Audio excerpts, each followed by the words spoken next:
Deus abençoe a vida de cada um de vocês. Abra comigo suas Bíblias, no Evangelho de Jesus, escrito por Mateus. Vamos lá no capítulo 11. Deus é bom.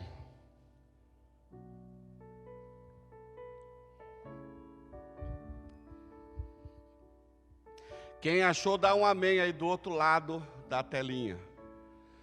Renata e a Júlia perderam a oportunidade de dar um amém também aqui. Isso, glória a Deus. Jesus, amém, isto. Jesus diz assim: vinde a mim, todos os que estáis cansados e sobrecarregados, e eu vos aliviarei. Tomai sobre vós o meu jugo e aprendei de mim, que sou manso e humilde de coração, e acharei descanso para a vossa alma, porque o meu jugo é suave e o meu fardo é leve. Amém. Louvado seja o nome do Senhor Jesus. Fala conosco, Deus, nesta linda manhã. Quantos aqui já viram, já viveram, já tiveram algumas experiências? A gente vê muito isso em filmes até mais antigos, de um boi com um jugo nas costas. Na verdade, um par de bois com um jugo nas costas. Geralmente nós vemos isso quando eles estão arando um pedaço de terra em alguma fazenda, em algum sítio, onde eles estão preparando a terra para o plantio, né? Então acho que todos aqui já têm a ideia do que é o jugo, né? Uma peça de madeira que vai colocada aqui na região das costas, do pescoço aqui do boi. Então a gente vê isso daí. A gente vê normalmente o carreiro, né, que é aquela pessoa que vai atrás guiando os bois, até com um chicotinho lá batendo para eles poderem trabalhar direito, vamos dizer assim, né? Então alguns daqueles animais trabalhavam por horas. Alguns dos seus donos exigiam muito desses bois, né? Desse par de bois aí. Então, alguns desses animais trabalhavam até exaustão. Muitos chegavam até a morrer de exaustão. Claro, não eram todos os animais judiados dessa forma. Hoje, acho que nos dias atuais isso foi trocado, né? Por trator, por caminhões. Acho que essa prática já não é mais tão comum. Mas nos dias de Jesus, essa era uma prática muito comum, até porque lembre-se que o povo judeu ali em sua maioria trabalhava na agricultura. Então, nos dias de Jesus isso era comum. Só que vale lembrar também que há o jugo onde o homem carregava as suas coisas. Por exemplo, se vocês procurarem na internet, vocês vão ver uma espécie de madeira, onde se colocava aqui também nas costas, e cada lado tinha geralmente as fotos que nós vemos, são aqueles baldes, né? Carregando água. Então a pessoa, para ficar mais fácil para carregar, colocava o jugo sobre as suas costas. E geralmente carrega-se ali muito peso. Transportava-se água, mas também poderia se transportar tijolos, palhas, enfim, outras coisas em grandes quantidades. E muitas vezes também essas pessoas trabalhavam exaustivamente. E por quê?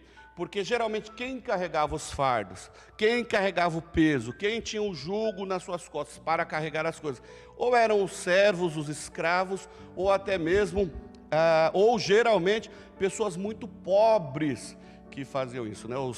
Os da alta sociedade, né? Os mais endinheirados, não faziam esse tipo de sacrifício, esse tipo de trabalho, né? E então nós vamos ver que justamente essas pessoas mais simples, essas pessoas mais pobres, menos favorecidas na sociedade, eram as que eram atraídas ao ministério de Jesus. Ou seja, essas pessoas que eram, na maioria das vezes, o público de Jesus. Claro que não somente os pobres, sempre tinha alguém de uma classe um pouquinho mais alta que estava ali olhando. Como nós vamos ver Arimateia, nós vamos ver José de Arimateia, nós vamos ver Nicodemos, nós vamos ver outros ali que estavam por ali, ou estavam presencialmente ali olhando, ouvindo, ou tinha um espião deles enviado ali para ouvir a mensagem de Jesus. Ainda que discretamente, mas todas as classes foram alcançadas pelo ministério de Jesus como são hoje, né? Mas se nós olharmos desde sempre, sempre os mais simples se aproximam melhor do Senhor. Vale lembrar também que, além dos, não só os mais simples, mas os desprezados, os doentes, né? Os leprosos, os abandonados, Jesus sempre deu uma atenção especial para essa galera. Só que o jugo que o povo judeu estava passando naquele tempo não era somente nessa questão da opressão por doenças ou por outras coisas, mas também o jugo político. Eles eram dominados por Roma naquele tempo, e Roma exigia dos judeus altas taxas de impostos. Se vocês pensam que só nós pagamos altos impostos hoje, vocês estão enganados. Desde a época de Jesus, o povo já era explorado, o povo já era extorquido com impostos. E por que eu digo extorquido? Se você ler lá o Novo Testamento, você vai ouvir falar dos publicanos, né? Zaqueu é o mais famoso, até o próprio Mateus que nós lemos aqui, era um cobrador de impostos. E qual era o problema em cobrar impostos? Nenhum, desde que você fosse honesto. Mas a gente sabe que os publicanos lá, eles eram judeus que trabalhavam para Roma e exploravam os próprios judeus. Isso daí gerava uma grande confusão, os tornavam pessoas não muito bem vistas no cenário em que eles estavam. Fora os impostos, os romanos também puderam, o que eles puderam fazer para dificultar a vida do judeu, eles fizeram. Por exemplo, eles selecionaram e colocaram muitas regras no caso da adoração, no caso do serviço de adoração a Deus, o serviço no templo, no seu dia a dia, enfim, locais onde os sacerdotes podiam atuar, enfim, diversas coisas. E entre eles também, além do julgo político, entre eles haviam algumas seitas dentro do judaísmo, seitas essas que, direta ou indiretamente, colocavam também sobre a vida do judeu um fardo muito pesado. Que fardo? Por exemplo, o fardo da lei. Nós vamos ver, tinha os essênios, tinha os herodianos, os saduceus, mas o que mais pegava, nós vamos ver muito na Bíblia, falar sobre os saduceus e os fariseus, mais focados nos fariseus, porque os fariseus, eles viviam uma vida de aparência, eles viviam uma religiosidade de aparência e jogavam na vida das pessoas, dos judeus ali, um peso, um fardo para que eles também vivessem sobre a lei de Moisés. Estamos falando da lei de Moisés, e jogava sobre esse povo algo que eles mesmos não praticavam. Eles exigiam, pressionavam sobre o cumprimento da lei, mas eles mesmos eram hipócritas. E hoje em dia nós vamos ver que a hipocrisia e farisaísmo são sinônimos, né? Quando nós estamos falando sobre o farisaísmo, sobre a hipocrisia, nós estamos falando da mesma coisa, que é você falar uma coisa e fazer outra. Então, diante deste cenário, nós vemos que a vida do judeu nos dias de Jesus ali não era fácil. Por isso que muitos viviam sob a esperança, sob a expectativa do libertador, do descendente de Davi, né? Ser o libertador do povo. Mas qual libertador? Um libertador político. É por isso que muitos, quando viram Jesus, um simples carpinteiro, filho de carpinteiro, que sofreu e tal, muitos não creram. Por quê? Porque esperava-se que viesse um grande lutador, um grande conquistador, um grande libertador daquele jugo de Israel. Eles não entenderam que a libertação, que o Messias, que eles estavam tanto esperando, iria os libertar das cadeias espirituais do inferno. Bom, enfim, neste sentido, então, a vida do judeu era carregar esse fardo pesado. Tudo era difícil, tudo era exaustivo para o judeu. Tornava-se um rito, uma obrigação, um peso muito difícil de se carregar, viver sobre esse jugo, o jugo da lei, o jugo de praticar algumas coisas simplesmente por praticar, viver uma vida de legalismo. Isso daí era complicado. Mas para que eles não se sentissem ainda mais desprezados, na sociedade, eles se colocavam debaixo deste jugo, vivendo uma enganação. E é para essa galera que Jesus está dizendo: venham a mim, venham a mim. O versículo 28 diz: vinde a mim todos os que estáis cansados e sobrecarregados, e eu vos aliviarei. Não sei quantos aqui já bateram uma laje, já carregaram concreto, aquelas latas de 18 litros de tinta que o pessoal adapta para carregar concreto nas costas. Você passa o dia inteiro ali carregando concreto. Eu já bati muita laje, por incrível que pareça, gente. Já fiz muito isso. Então você trabalha ali o dia inteiro, carrega cimento o dia inteiro, cansado. Quando deu, 3 horas da tarde, na hora que você vê uma laje terminada, você sente aquele alívio. Uau, não vou ter mais que carregar concreto, eu estou cansado. Então assim, a ideia aqui é você viver carregando esse peso, só que sem nunca ter uma folguinha. É esse que Jesus está falando: venha até mim, que eu vou aliviar o seu cansaço, que eu vou aliviar o seu peso. E quando Jesus está falando aqui com esse povo, é porque Jesus sabia que a lei fazia isso com os judeus. Viver uma vida de aparência, uma vida de legalismo, é isso que torna a vida de alguém difícil. E nos nossos dias, as coisas não estão diferentes. A maioria das pessoas, vamos falar aqui no nosso contexto brasileiro, se você falar com o pessoal no Brasil, todos eles dizem exercer a fé em alguma coisa. Grande maioria dos brasileiros vai dizer que exerce a sua fé em Deus. Há aqueles que dizem que Deus não existe, que não acreditam em Deus, mas até eles acreditam em alguma coisa, ainda que seja acreditarem que Deus não existe, mas todos eles acreditam. Mas os que têm algum tipo de religião no Brasil vivem sobre esta situação. Então alguns dizem amar a Deus, alguns dizem conhecer a Deus, só que vivem uma religiosidade enganosa, né? Muitos querem até praticar a sua religiosidade, a sua espiritualidade, mas da maneira que ela quer, não da maneira que no nosso caso Deus exige. Então, para essas pessoas, nós vamos ver que a religiosidade tem sido algo que tem prendido essas pessoas a uma mentira, porque não existe uma religião, vamos colocar assim, não existe uma espiritualidade verdadeira, genuína, sem o Deus verdadeiro. Então, quando eu penso só em religiosidade, eu acabo me prendendo a algo que não existe, e eu faço daquilo uma verdade na minha vida, mesmo sendo uma mentira. Por quê? Porque eu coloco a minha espiritualidade, a minha religiosidade em Deus, mas eu não faço o que Deus quer que eu faça. Eu vivo da maneira que eu quero, entendendo por mim mesmo que estou fazendo algo que agrade a Deus. Mas na verdade o religioso vive uma vida que não condiz com o que Deus espera de nós. Muitas pessoas estão vivendo desta forma, seguindo os padrões do mundo e não os padrões de Deus. Existem muitos hoje que se dizem tementes a Deus, fiéis a Deus, mas vivem nos padrões que eles querem, ou nos padrões determinados pela comunidade, determinados pela sociedade, determinados pelo mundo.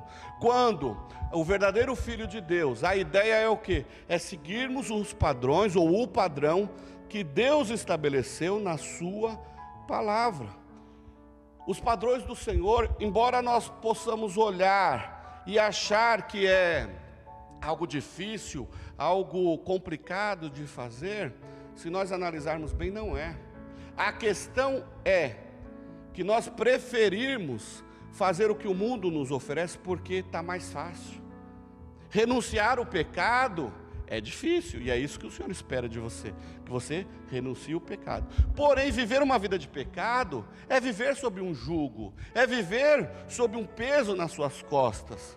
O pecado nos deixa cansado, não nos dá descanso. Por quê? Porque quanto mais você peca, mais você quer pecar. O pecado, ele nos oprime, né? Ele nos deixa pesado, presos. E é interessante a versão, a revista e corrigida diz, né? Vinde a mim os cansados e oprimidos, e eu vos aliviarei. E aqui o oprimido é preso nos laços do pecado mesmo.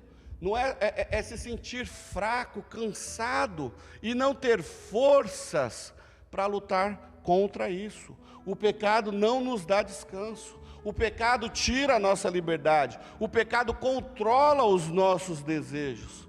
O pecado nos cansa, nos sobrecarrega. Sabe por quê? Como eu disse aqui. Porque quanto mais você está lá pecando, mais você quer pecar. Quer ver uma coisa? Agora em tempo de pandemia, estão proibidos baladas. Mas mesmo assim, muita gente faz. Mas se você analisar por aí, talvez até hoje aconteça, mas antes da pandemia, você via pessoas vivendo quarta, quinta, sexta, sábado e domingo em baladas, direto, virados, né? Virava à noite, ia trabalhar de manhã, saía do trampo à noite, ia para a balada e tal. Direto isso daí. Por quê? Porque a pessoa quando está no pecado, cego, na cegueira espiritual, o pecado vai chamando o outro e você vai indo e vai. Quando essas mesmas pessoas você chama para alguma outra atividade, sei lá, você chama para uma vigília, para um culto, para alguma coisa, o pessoal não aguenta. Por quê? Porque o nosso corpo, nós nascemos em pecado. O nosso corpo pede por pecado. Se nós não entendermos que Jesus está falando, venham a mim que eu vou te dar alívio desse peso, e se nós não entendermos e se não formos até Ele, o pecado vai nos segurar, e o pecado vai nos consumir, vai gastar o melhor da nossa vida, e o pior, vai nos levar a uma morte de perdição eterna. Por isso que Jesus está dizendo, venham a mim, que eu vou lhes dar alívio. Se você está cansado de viver uma vida de mesmice, está cansado de viver uma falsa alegria, uma vida de mentiras, uma vida de pecados, se você não aguenta mais essa vidinha que você está levando, mas também não tem forças para buscar alívio e refrigério, é com você mesmo que Jesus está falando. Venham até Ele. Vinde a mim, Jesus diz, vinde a mim. Venha a Ele e encontre o alívio para a sua vida. Sozinhos nós não vamos conseguir nada, mas a graça do Senhor sobre as nossas vidas, a graça de Deus sobre as nossas vidas, nos faz olhar para Ele, nos ajuda, nos habilita a fazermos a escolha. Senhor, eu quero. Senhor, eu preciso. Me ajude a sair desse abismo.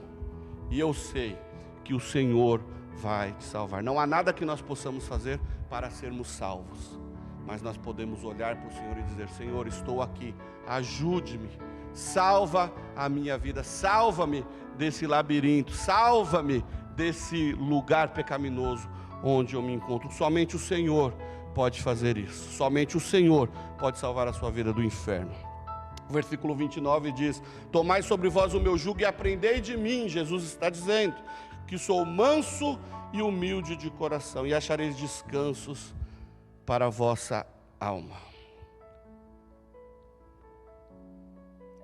O Evangelho de Mateus é o único que apresenta esses versículos que nós lemos, esses 3 versículos. Mas é interessante que nós vamos ver Jesus aqui se revelando como o Messias, mas também nos revelando quem? O Pai. O versículo 27 vai dizer que ninguém conhece o Pai senão o Filho, e ninguém conhece o Filho senão o Pai, ninguém conhece o Pai senão aquele que o Filho revelou. Então, quando nós olhamos a Cristo, e como nós podemos ver Jesus hoje? Através da sua palavra, o Logos. Nós cantamos aqui, no princípio era o Verbo estava com Deus, e o Verbo era Deus, aquele que pela sua palavra tudo veio a existir, o Filho de Deus, Jesus Cristo, o Verbo encarnado. Então, olhando para Jesus, nós temos acesso a Deus, nós conseguimos visualizar, conhecer a Deus, da mesma forma que somente pelo sangue de Jesus Cristo, somente pelo Filho, o Pai também vai nos enxergar. Se nós não passarmos pela cruz, se nós não conhecermos, não entregarmos as nossas vidas a Jesus, quando chegar lá na eternidade, que de repente você se cruzar com Deus, você vai falar, Deus, posso entrar aqui no céu? Ele vai falar, não te conheço. O céu foi feito para os meus filhos. Se você não passou pelo sangue do Cordeiro, você não vai ser bem-vindo no céu. Portanto, volto a dizer, entregue a sua vida a Jesus hoje. Jesus é aquele que nos revela o Pai. Jesus é aquele que convida os cansados e sobrecarregados, mas não os sábios e cultos. Se você não fechou a sua Bíblia, leia o versículo 25, diz assim: graças eu te dou, Pai, Jesus está falando. Graças eu te dou, Senhor do céu e da terra, porque ocultaste essas coisas aos sábios e eruditos, mas revelastes aos pequeninos. Na tradição judaica, da sabedoria judaica, as pessoas verdadeiramente sábias não eram os sábios aos próprios olhos, não eram os intelectualmente desenvolvidos, os que tinham sabedoria em abundância, que confiavam em seu entendimento, mas os simples, aquelas pessoas cuja sabedoria se fundamentava no Senhor. Era esses que Jesus estava interessado. Esses eram os pequeninos. Não se trata de estrutura, de estatura ou de idade, né? Não estamos aqui, Jesus não está se referindo às crianças, mas sim àqueles que são mais simples, aqueles que se apaixonam, que estão olhando para o Senhor, que tinham interesse no Senhor, queriam estar com Ele por quem Ele é, não pelo que Ele estava fazendo. Então, Deus não confunde a sabedoria do sábio. Deus está olhando, o Senhor está buscando aquele que tem o coração voltado para Ele, independentemente do seu intelectualismo. Não adianta você ser doutor, não adianta você ter seu pós-doutorado, não adianta você ser o cara, se você não tiver um coração humilde, voltado para o Senhor. O filho revela o pai não para satisfazer a curiosidade do culto, do sábio, né, do bonitão lá, tampouco para reforçar a autossuficiência do arrogante, mas para fazer os pequeninos conhecerem o Pai. Os pequeninos são os que são chamados a aprenderem com Jesus. Versículo 25 que nós falamos diz, né? Obrigado porque tu revelastes a estes.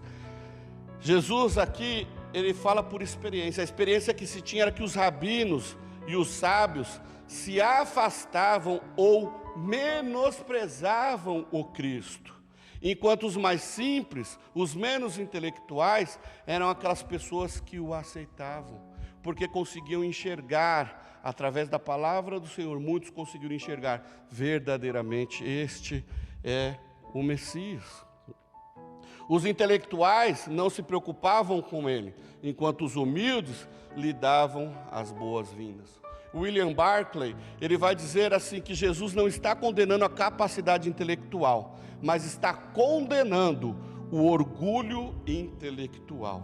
Então, a questão não é você ter autoconhecimento, a questão não é você saber demais, você ser o doutor, mas sim em você ser arrogante por conta disso, você ser autossuficiente por conta disso. Você pode ter títulos, dinheiro, você pode ter tudo, mas se você tiver um coração humilde, voltado para o Senhor, este se revelará a você. Até mesmo os rabinos viam o perigo deste orgulho intelectual. Eles reconheciam que com muita frequência a pessoa mais simples estava mais perto de Deus do que o mais sábio deles. E é interessante ver que Jesus não relaciona a ignorância com a fé. Jesus relaciona a modéstia com a fé. O coração, não a cabeça, é a morada do Evangelho. O coração é onde o Senhor está, é o que o Senhor quer de você. Não é a inteligência que lhe fecha a porta, e sim o orgulho.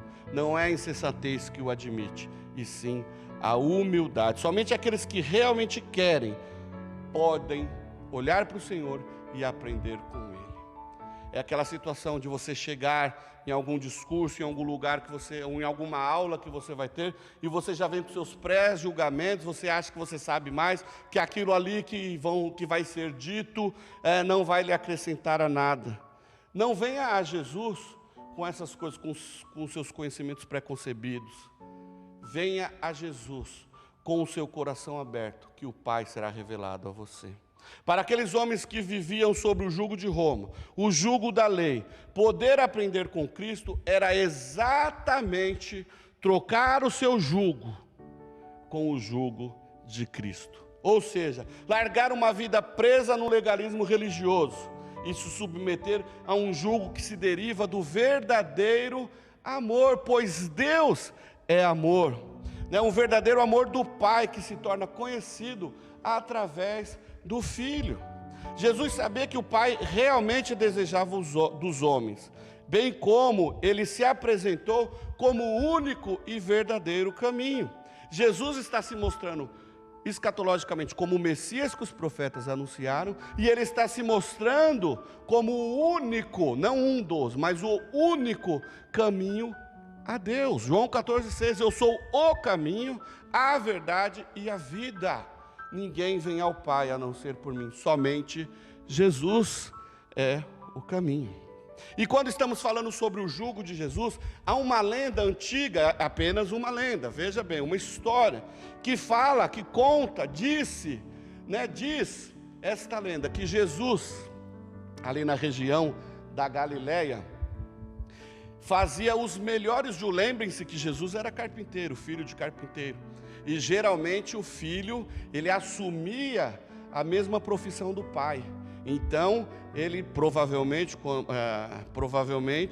José, quando morreu, Jesus assumiu ali a sua carpintaria. Então, Jesus tornou-se famoso porque o jugo que os agricultores, os fazendeiros na região ali compravam para colocar nos seus animais, nos seus bois, aquele jugo que a carpintaria de Jesus, que Jesus fazia, eram os melhores jugos da região da Galileia.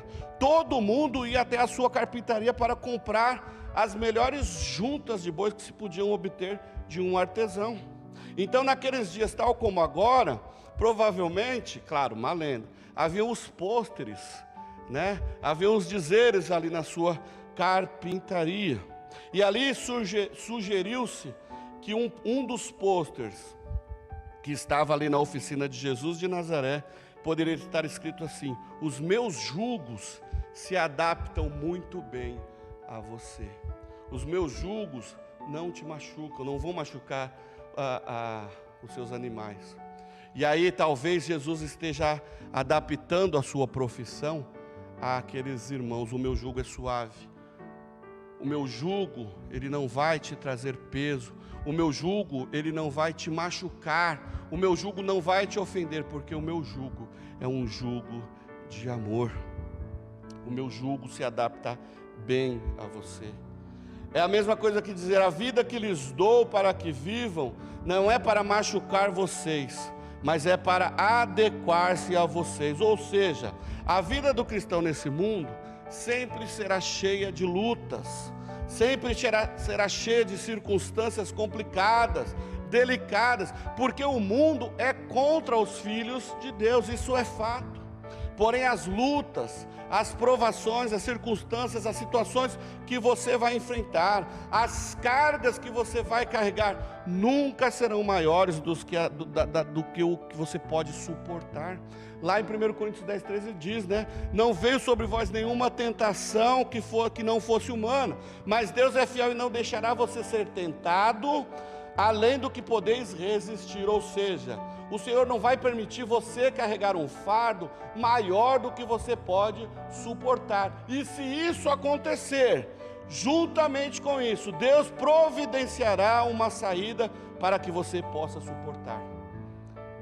Um pacote de cimento, 50 quilos, é muito pesado de carregar. Mas quando vem alguém e pega com você de um lado e você do outro, fica mais leve. É isso que Jesus está dizendo. Na hora que você acha que está algo insuportável para você na sua vida, Ele vem e te dá um escape. Ele vem e alivia o peso. Ele vem e alivia o fardo sobre a sua vida. Verdadeiramente Ele levou sobre si as nossas enfermidades, os nossos pesos, os nossos fardos, e sobre a palavra dEle, e sobre as suas pisaduras nós fomos sarados. Os nossos fardos Jesus está levando. Os profetas Zacarias e Isaías, eles nos apontam para esse Messias, nos apontam para um Messias manso e humilde. Então vemos Jesus agora mostrando aos seus ouvintes, ao seu público, mostrando para nós hoje, que Jesus está dizendo que o seu descanso não se refere a esse descanso aqui agora terreno, mas ao descanso eterno. Versículos 28 e 29. Vinde a mim todos os que estáis cansados e sobrecarregados, e eu vos aliviarei. Tomai sobre vós o meu jugo e aprendei de mim, que sou manso e humilde de coração, e achareis descanso para a vossa alma. Existe uma diferença entre aliviar e descansar. Vamos dar um exemplo para ficar mais claro sobre o alívio. Imagine você está fazendo uma viagem sozinho, numa estrada, cheia de altos e baixos, e de repente, acaba a gasolina. Acabou a gasolina, é um lugar deserto, você está sozinho, o posto de gasolina está a quilômetros de distância, você está sem internet, não tem sinal, não tem nada, acabou a bateria do telefone, não tem mais para onde correr. Você tem duas opções: ou você senta, chora, morre chorando ali, ou você faz o que? Empurra o carro até o posto. E aí você vai lá, empurra aquele posto, você está sozinho, você vai, e você está cansado, e de repente tem aquela subidinha, e você vai empurrando ali, você está chegando à exaustão, e você vai empurrando, e vai fazendo força, de repente você avista o posto de gasolina, e aí você pega e põe toda a sua força ali, empurra aquele carro, e você consegue chegar no posto de gasolina, você larga o carro ali, e você cai. Que alívio, cheguei, você está exausto, mas você conseguiu chegar ali no posto de gasolina. E aí você se joga. Isso é o alívio. Quando você descansa ali naquele momento, aquele pequeno espaço, você se recompõe, você se sente aliviado, você se recompõe, coloca a gasolina no carro e segue viagem. Você está aliviado, porém você ainda está cansado. Você só vai conseguir descansar dessa exaustão, dessa aventura toda que você passou. Você está aliviado, mas cansado. Você só vai conseguir descansar quando você chegar lá na sua casa ou no seu destino, e aí você tomar um banho, ter uma boa noite de descanso, no dia seguinte você poder descansar mais, porque o seu corpo ainda vai estar dolorido, vai estar ainda pedindo descanso por um bom tempo. É isso que Jesus está falando. Na nossa vida aqui hoje, nós vamos estar sempre carregando peso, sempre empurrando o carro. E o Senhor, estarmos com Cristo, Jesus, entregarmos a nossa vida a Jesus, não quer dizer que os nossos problemas vão acabar. Nós vamos encontrar nele, nesse momento aqui na terra, um alívio. Sim, porque Ele vai estar carregando o fardo conosco.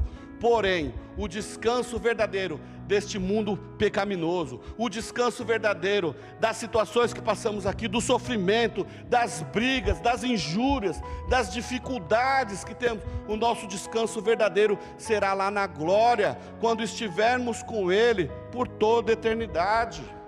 Portanto, saia deste legalismo, meu irmão.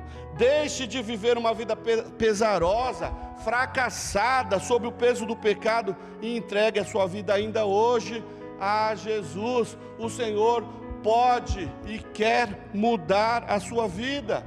Deixe o Senhor preencher a sua vida com alegria, alegria que somente Ele pode te dar, mesmo em meio ao caos. O Senhor pode nos trazer alegria, mesmo em meio ao caos, mesmo em meio à pandemia, mesmo em meio ao luto, mesmo em meio à dor, mesmo em meio ao sofrimento. O Senhor pode nos dar alegria. O amor de Deus inundará a sua vida, e tudo o que você fizer será por amor a Ele. De repente você vai olhar para o monte, ou olhar para o carro, como nós dei o exemplo aqui.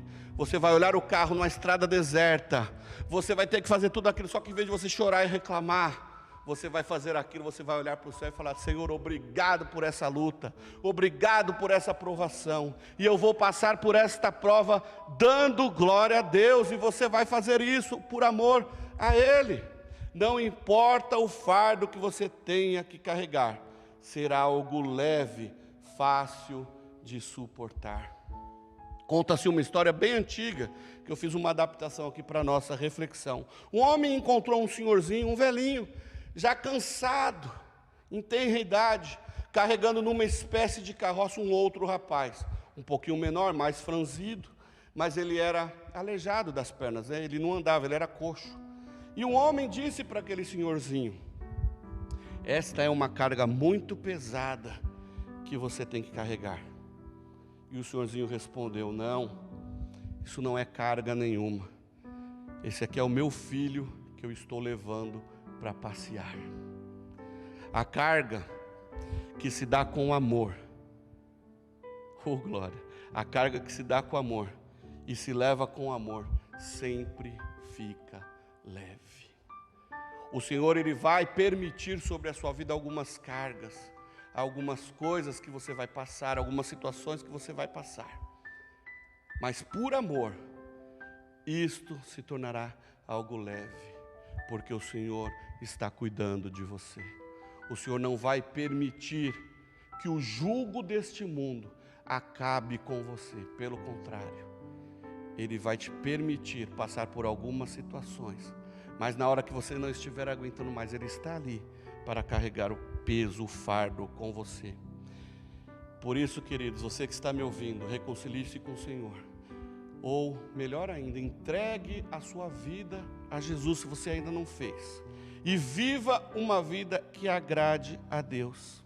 Entregar a sua vida a Jesus e viver uma vida que agrade a Ele, não quer dizer que os seus problemas acabaram. Em muitos casos eles vão começar. Mas os seus problemas serão aliviados até o momento do descanso final. Até o momento que estivermos lá na glória com Ele, e aí não vai ter mais conta para pagar, não vai ter mais luto, não vai ter mais Covid-19, não vai ter mais choro, não vai ter mais nada dessas coisas desse mundo que nos entristecem, que nos fazem sofrer. Pelo contrário, nós descansaremos a nossa alma, glorificando a Deus por toda a eternidade, adorando o Senhor por toda a eternidade, vendo a grandeza do nosso Deus, o cuidado dEle sobre a nossa vida por toda a eternidade. Entregar a sua vida a Jesus significa isso, que você em breve terá o descanso merecido, não neste mundo, mas com Cristo. Entregar a sua vida a Jesus é trocar de fardo com Ele. Você entrega o seu coração e recebe perdão dos seus pecados. Você entrega o seu coração, você recebe a salvação e a vida eterna com Cristo Jesus. Entregue a sua vida a Ele enquanto é tempo, porque o nosso fardo nessa vida, por mais que vivamos 1000 anos, o nosso fardo jamais se chegará ao fardo que Jesus levou, que foi sobre Ele, que foi o meu pecado, o seu pecado, o pecado da humanidade. E Isaías 53 vai dizer, cerca de 700 anos antes, o que viria a acontecer com o Messias, com o Filho de Deus. Foi desprezado e rejeitado pelos homens, homem de dores e experimentado nos sofrimentos. E como um de quem os homens escondiam o rosto, foi desprezado e não lhe demos nenhuma importância. Verdadeiramente Ele tomou sobre si as nossas enfermidades e levou sobre si as nossas dores. E nós o considerávamos aflito, ferido por Deus e oprimido. Mas Ele foi ferido por causa das nossas transgressões, por causa dos nossos pecados Ele foi levado à cruz, por causa das nossas injúrias Ele foi levado à cruz. E o texto continua dizendo que Ele foi esmagado por causa das nossas maldades. O castigo que te traz alegria, que te traz paz hoje, está sobre Ele, porque os nossos pecados, que em algum momento aqui hoje, em algum momento na nossa vida tem nos dado prazer, foi levado sobre Cristo na cruz. Por isso rejeite o pecado sobre a sua vida. Pecado pode nos trazer alegria momentânea, mas nos levará para o inferno eterno. Agora Jesus, Ele morreu para tirar de você o peso desse pecado. Ele levou sobre a cruz os seus pecados, para que você olhe para a cruz, aceite-o como Senhor e Salvador de sua vida e tenha uma vida eterna com Ele. O castigo que nos traz a paz estava sobre Ele, e por os seus ferimentos, por as suas pisaduras, fomos sarados. A morte é o que eu e você merecemos. o inferno é o que eu e você merecemos. Mas o Filho de Deus encarnou-se, viveu entre nós, pregou que o reino de Deus é nos chegado, morreu, pregando que ao terceiro dia ele ressuscitaria e estaria lá no céu, esperando aqueles que o crescem. E eu quero te dizer, nesta manhã, entregue a sua vida a Jesus.